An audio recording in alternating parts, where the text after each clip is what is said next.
What up, YouTube? Been a little while, man. Been a little while.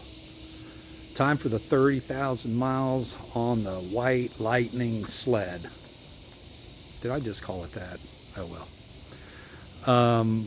But this bike, I'm going to try not to move around too much because people say they have to take anxiety pills after I get done with a review because I move around so much, but I can't help it.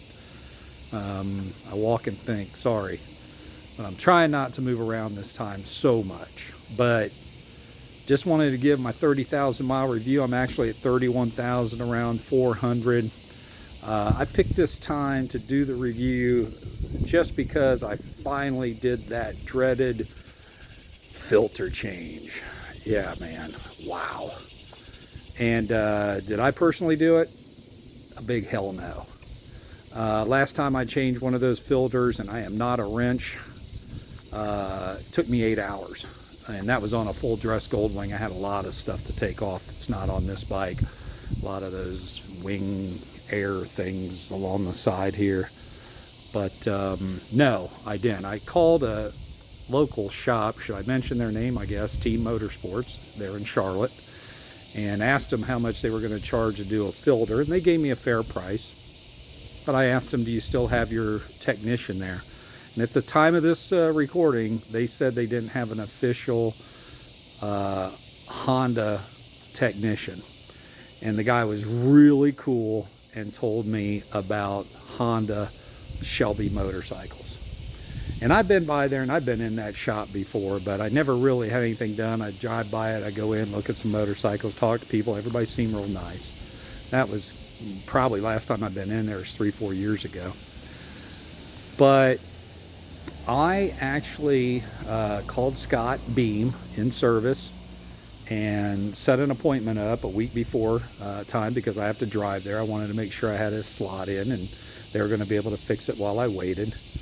And they said it was an hour-and-a-half job, which again, I don't think God could normally put that in an hour and a half, but okay, no offense to anybody.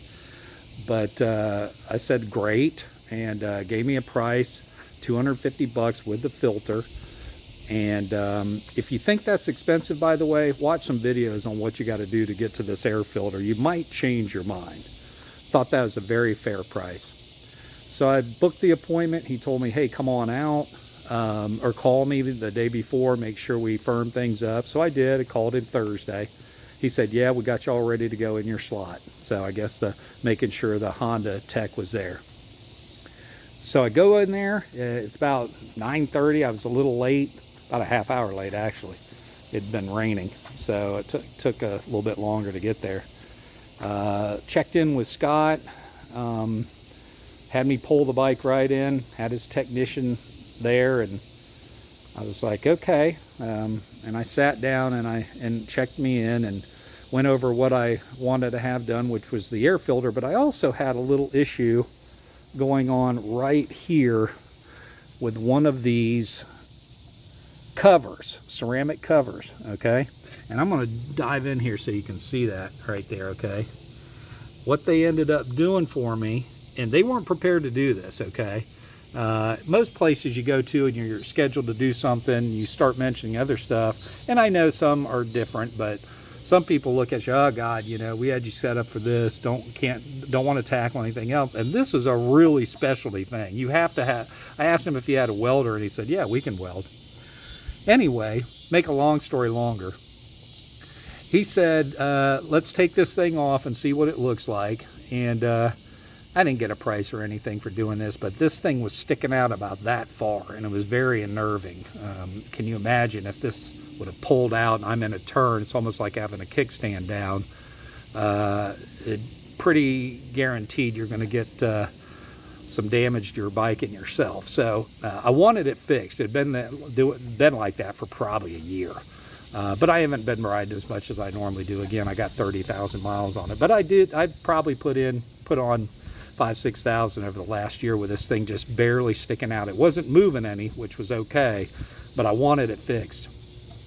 So he said, well, let's see what we could do. And he sat me down and said, jump out in the waiting room there. And I sat in and I just strapped in to be there for I checked in at 9:30. I expected to be there maybe probably till 12, you know, just because every place I go to always tells me a time.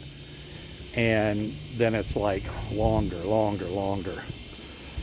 Not these guys, okay? Bottom line, out the door at 10:30, okay? He even let me come back. You know, sometimes people, the technicians, the places like off limits, they don't want you back there. It's like Fort Knox to try to get back there. These guys are like, I went out there and I was like, can you let me know when you're done tearing it down so I can look at the air filter and stuff like that? Technician, I wish I'd have got his name, man. Really super guy there at Shelby Motorcycles of Honda. And I was like, you know, and he's like, oh yeah, come on. He came out and got me out of the waiting room, said I got it tore down. It only took him about 20 minutes. Impressed, okay? The guy was lightning fast. And I came in here and I looked at it, and he had all this, of course, ripped off and right down into the guts of the motorcycle. Everything looked like it was put away nice, though he had things lined up where he was going to put them back. And I was like, okay, great, yeah. And I looked at the filter, 31,000. To be quite honest, I might have been able to get another 4,000 miles out of it, but it was pretty dirty. And he showed me the filter, put the new one in, and I was like, okay. And he went back to work, you know. And like I said, that plus fixing that, taking that exhaust pipe off and getting it welded up. And he had another guy that worked on that. He was back in the service desk, but he was very cool too. Everybody there was just super nice, okay? Knowledgeable, nice. I can't give these guys enough props. This probably shouldn't be a 30,000 mile review. It should be a Shelby Motorcycles of Honda or whatever. I know I got the 3 names in there. 3 parts of their names. Not sure if I got them lined up right, but those guys know what they're doing, man. And that's it for me. I don't care. I'll drive an hour to get tires put on this bike from now on. I just like them so much. And they gave me a price on 2 tires, by the way. It was just the same as I got everywhere here, right down the road in Charlotte here. But I'm sold on these guys now. I mean, it just that impressed me that much, and how nice they were and cool. So that's it on getting the air filter done. But everything else, you know, I do on my own. Bleeding brakes, changing the clutch fluid. I change the you know, the what do you call it, antifreeze. I do brake pads. So I'm pretty good about that stuff, but I just didn't want to get into that filter. It was really worth it. I don't know if I told you what he charged me for this thing. He charged me $100. I thought that was completely fair. I don't know if you priced out one of these whole exhaust pipes. I think they want somewhere in the neighborhood of $1,700 for that part. Completely crazy. So he put that on there, fixed that for me. Love it. So that's it. I also did something here. You know, I love these cup holders. I know a lot of people, oh man, 2 cup holders on an F6B. It's not a sport bike, folks. Come on, man. Give me a break. You know, this is something for my wife to have a nice cup of coffee back there, and myself too. So anyway, somebody actually made a comment like that, just cutting down my cup holders. But these things are still great. Kuryakin, and I'm going to give them props too, because while I was at the dealership today getting that put on there, normally I call them stealerships, but I'm not going to call them that. Not Shelby Honda Motorcycles.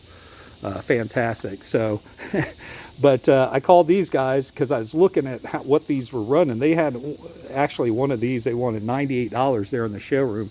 I think you might be able to get them for a little bit less. I'm not really sure. Come to think of it, I don't think so. I think the ones I saw on the website now are like $129 for one of these things. But all I'm missing here, I don't know if you can see it, but I'm missing that. For some reason that came off. It's got a barrel. I've got the barrel that it goes through, but that had came off, and I needed a screw, so I called bolt there. So I called Kuryakin today and talked to a guy right away. He said, look, man, I'm just going to send you out a kit, and didn't charge you, no credit card, just said, hey, get me your email, got me my mailing address. He's going to send this out. So kudos to Kuryakin too. Those guys are great. That really, I think, is the first time I ever had to deal with anything in their customer service. And you can see my bike. I don't have a whole lot of Kuryakin on here, but you know, I was impressed with that. So But, you know, still love the bike, folks, okay? Madstad windshield. You've seen me rave about this thing. Look at the shape it's in still. I've had this on here the whole time, ever since I bought it, 2,000 miles. So it's got close to 30,000 miles on that windshield, and it looks spectacular. I don't put any special cleaner on here, no Windex, none of that. It's just water that I use to clean this, and it's great, okay? And let's talk about the maintenance. General maintenance is all I've done on this bike. I haven't had to do anything else, okay? Just the required stuff, knock on wood. Yeah, it's just, it's got me down the road, except for that coming loose on that ceramic exhaust cover there. Everything has just been fantastic on this motorcycle, and I just love it still. I've even noticed that they still have some out there with low mileage on it. You know, if you're looking for a bike and you can get one, and you get them at a reasonable cost, you know, $10,000, $15,000 less than a new 2018 and above I've seen out there. So you can really score some good deals out there still on these things. But yeah, I don't have a whole lot more to review that I haven't reviewed. Still, everything you can see on my bike, if you watch my other videos, you see the Omni Cruise, Cramp Buster. This is the same one. I've had this thing for like 10 years. Cramp Buster, I put rubber bands underneath it because it's stretched out a little bit, but I put a new rubber band under there about every 5,000, 10,000 miles, something like that. But it's funny stuff. But yeah, everything on the bike, I haven't really added any accessories. You know, I put these things on. One thing, and these are the good ones too, the ones that ratchet. I've had a review on these, but you can get cheap ones from China. But they're definitely lower grade than these puppies. And again, I'm not sure exactly. You probably can see that and know what that symbol is. This one over here, it is a little, you see that. I've got to get in there and fix that. I think I've pulled it off and tried it before, but I think I ran out. I might need a lock or a washer or something to put some space in there, because I think I got it all the way up and it's just wiggling a little bit. Boy, what big problems I've got on this bike, you know. Third world country problems. But besides that, man, I mean, the thing is just running like a top. That was a nice ride I had. Oh, final drive. I finally did my own final drive.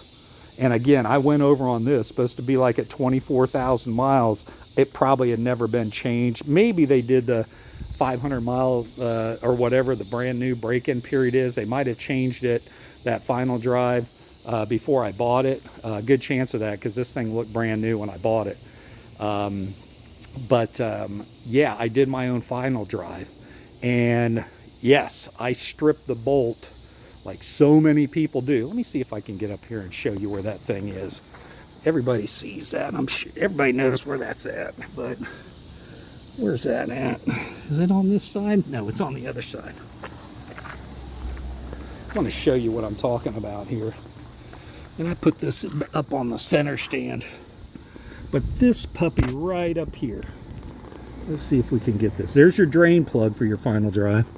And then you got this bad boy back here. You notice that's brand new, and there's a reason for it. Yeah, I stripped that off, and a lot of people did it. And a lot of people have done that. So I had to get a new one, okay? And I had to get this off still. And how I got it off was, and I put a new O-ring in here too, but I had to use channel locks to get that thing off. If you Google it or YouTube search it, you'll find people have had to use, I saw one, the guy used a real small pipe wrench, and he was happy that he got his off. I just used channel locks, and I was able to turn that and break it enough, and turned it and got it off. So I'm real happy about that. And then I did the old chicken, what is it, the baster needle thing. I just poured it straight in there. I didn't suck it out and put it in. Some people do that. But I just had to put it up in there and slowly put that in if you're doing it. Make sure, and who's a Memphis Mike, I think, did a video and said, hey, you better make sure that you can get that off before you open up and let this stuff out. And what a great, I forgot to give him props on that too. But what a great thing to do is make sure that you can break this and get this off first, because you got to replace this if you mess it up. And I completely stripped this thing off. I couldn't even, I tried a couple different tools to try to get that off and hold it on there, but I ended up having to put the channel locks on the outside of this big part, and I was able to get it straight off. So keep that in mind if you decide to tackle this job. But it looked black. Of course, you put oil in there. You put your oil in and drive it a couple thousand miles, it looks black all the time. And somebody told me that right away, so you can't really tell, but I'm sure it needed to be changed, and it is changed. So she's up to date on all her maintenance, folks. And again, I just wanted to do a quick hello. It's been a while. If you got any comments, drop them in there. I'm really considering, I tell you, because of the cost of these motorcycle tires, I got about like I said, I got about probably another 1,000 miles on both of them. I want to get them changed out together this time. But if you priced it out, man, here around Charlotte, anywhere, Shelby, at Eddie Place, they want $1,000 for 2 tires. And these are the Bridgestones. What are those? 703, 709. The standard, the Bridgestones, what they came in. Yeah, I think this is a 709 and a 703 in the back, if I'm not mistaken. But those puppies are expensive. Crazy still, the price gouging these guys are getting. Realize they can get it during the pandemic. It never came down. So CEOs are happy, but we're not. Yeah, so those tires are just so super expensive. I'm thinking about going dark side at least on that rear. You know, I love how it rides with these Bridgestones and how it feels like you're leaning into the turn and you don't feel like, I've went dark side. If you don't know what I'm talking about, going dark side is just putting a car run flat on the back of it, car tire run flat. But guess what you get out of it then? 35,000, 40,000 miles. Now, again, it always feels like I'm kind of sitting up straight and riding on a rail. Not completely, just a little bit different than having a motorcycle tire on the back of that. But definitely something that I'm considering. If anybody knows who puts those on in the Charlotte area, and believe me, I could drive an hour or two. I don't care, but I'm really considering getting that. If you got some advice on that, drop it in the comments. And what tires people are using nowadays. I know most people are going with those. I had a run flat on my first Goldwing full dress that I had in 1800, 2008. And again, it felt pretty good. Again, it felt a little bit like riding on the rail when I was going down but really in a turn, it didn't feel really too darn bad. So definitely consider that with the price of tires going up. And the other thing, though, I'm a little bit weary about is, I know when they take those tires off, they're checking the bearings for you. If you're going 35, 40,000 miles in between tire changes, because you can get that kind of mileage, that's I'm a little nervous about that too. I guess you could have somebody just pull it off, check the bearings every 10,000 miles or whatever, and put it back on. But these things, you're lucky to get 10,000 miles out of them. I'm actually doing really good on the front. I think I got real close to 11,000. It's just now hit the bear mark. So, but it needs change for sure. The back one's got a little bit, like I said, time left on it, but definitely considering that. Going to the dark side again there. But let me know any questions, guys. If you have any, try to answer them as usual. And I think that's about it for the 30,000 mile review on the 2016 F6B Goldwing. Later.